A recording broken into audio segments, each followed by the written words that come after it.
En este tiempo pascual que estamos recorriendo hemos dicho una y otra vez que un desafío lindo de parte de nuestro buen Señor es que sale a nuestro encuentro como resucitado. Y entonces decíamos que la intención de Jesús es encontrarse con nosotros como Jesús resucitado, lo que equivale a decir como el Hijo de Dios vivo y lleno de vida que reparte vida.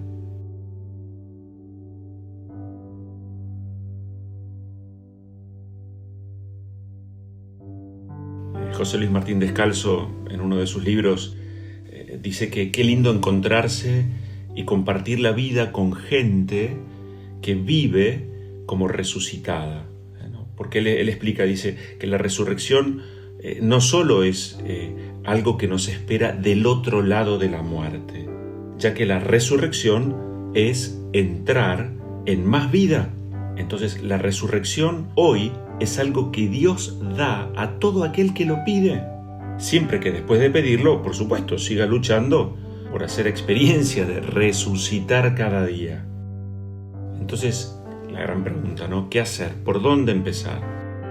Bueno, un poco lo de siempre, ¿no? Levantarnos, mirarnos con esos anteojos de Dios que nos permiten mirar la verdad de lo que somos, reconocer nuestras pobrezas y miserias y pedir a Dios esa vida nueva y humilde que surgen de este encuentro con Jesús resucitado.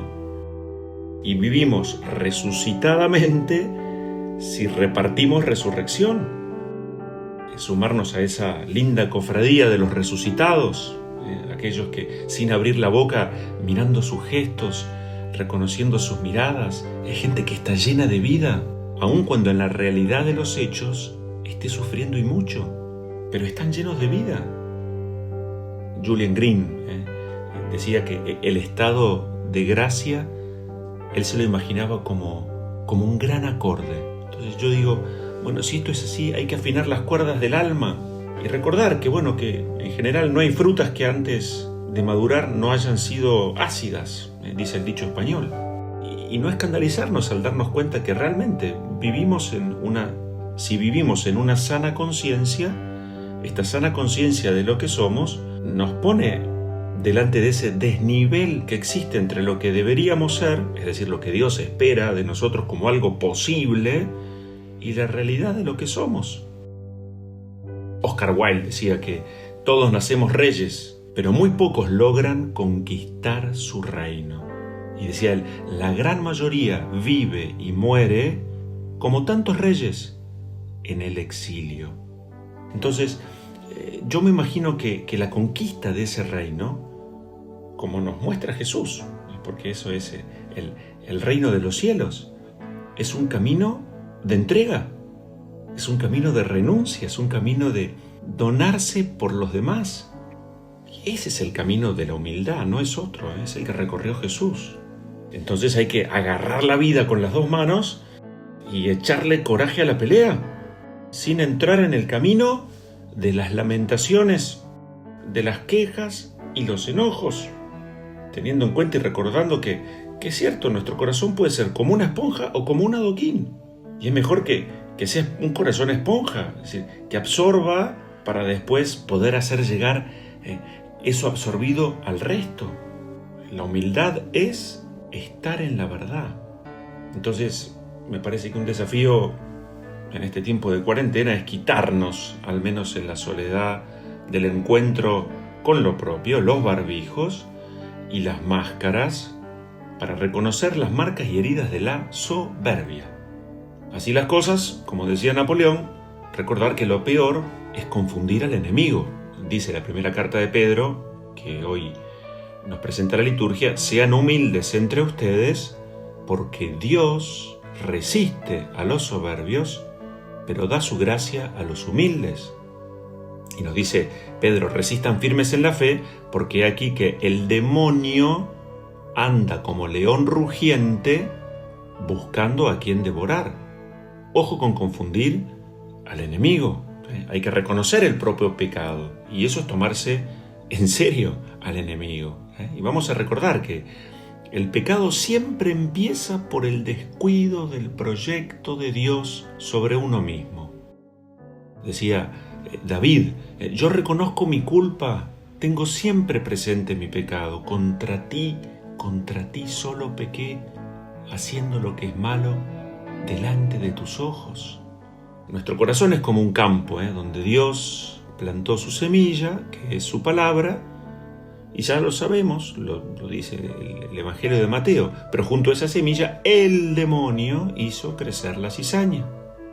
Recordábamos en estos días que el pecado prototípico de Adán y Eva, en el fondo fue un pecado de soberbia. El demonio, que es aquel que tienta, confunde y seduce, él mismo se imaginó, se confundió, se quiso poner en el lugar de Dios, y por eso tienta al hombre diciéndole: si comen de ese fruto prohibido, serán como dioses.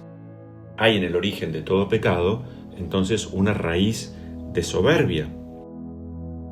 Y esto hay que reconocerlo así. La soberbia nos invade y nos domina, y lo peor es que en general no somos conscientes de ser soberbios. Dice la psicología que la única herida que sanamos es la que reconocemos.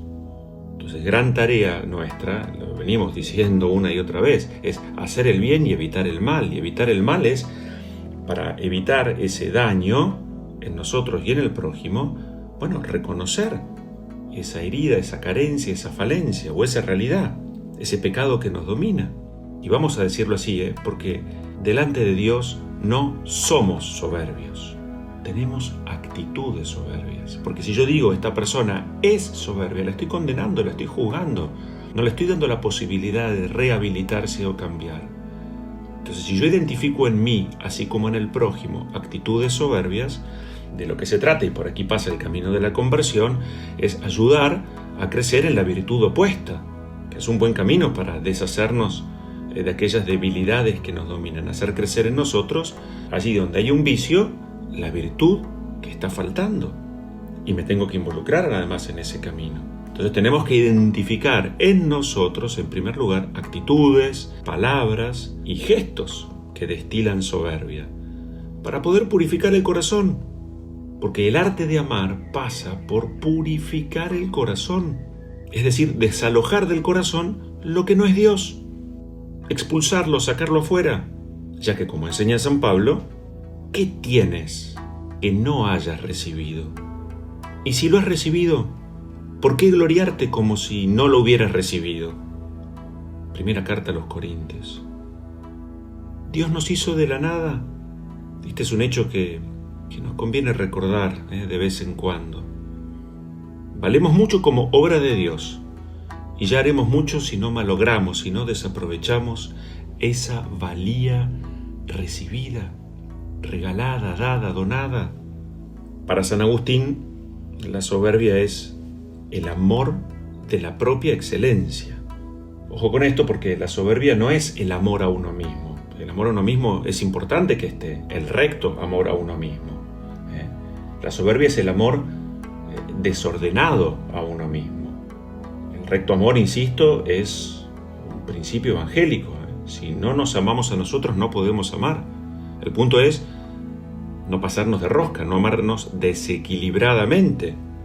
Entonces, nos recordaba Fulton Sheen, a quien hemos citado tantas veces, que la soberbia es un intento de convencer a otro de que somos lo que nunca fuimos. Para este autor, el orgullo es una consecuencia de la soberbia. El orgullo es la admiración desmesurada de uno mismo. Lo dice la Sagrada Escritura, el origen de todo pecado es la soberbia. Y el comienzo de la soberbia en el hombre es apartarse de Dios. Así que, ojo, cuidado, atención cuando nos creemos cerca de Dios, pero estamos alejados, porque allí la soberbia nos puede atrapar con todas las consecuencias que tiene. Entonces, la soberbia echa sus raíces y se alimenta en el yo que se pone en el lugar de Dios, se cree Dios.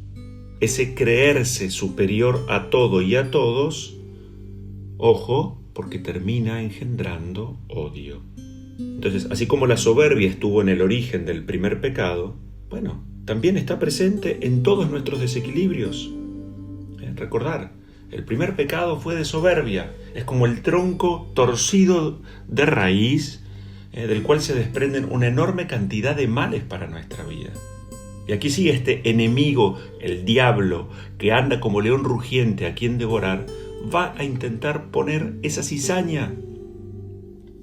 Decía San Francisco de Sales que no hay palabras para expresar la fuerza y la astucia de este demonio que invita a la soberbia, ni el ingenio o la variedad de sus artimañas.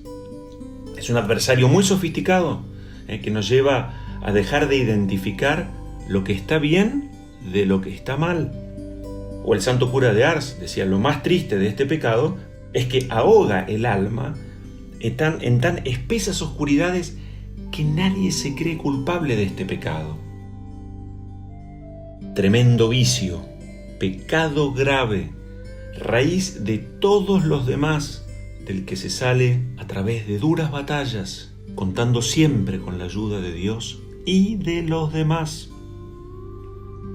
El soberbio es aquel que quiere enseñarle a Dios y a los demás. Es el que ignora que todo es don y es gracia.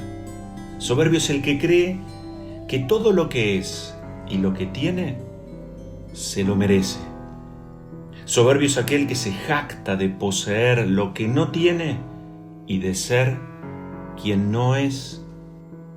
El soberbio es aquel que cree tener más vida de la que tiene. Precisamente a esto hace referencia la palabra soberbia, en latín superbios, sobrevida.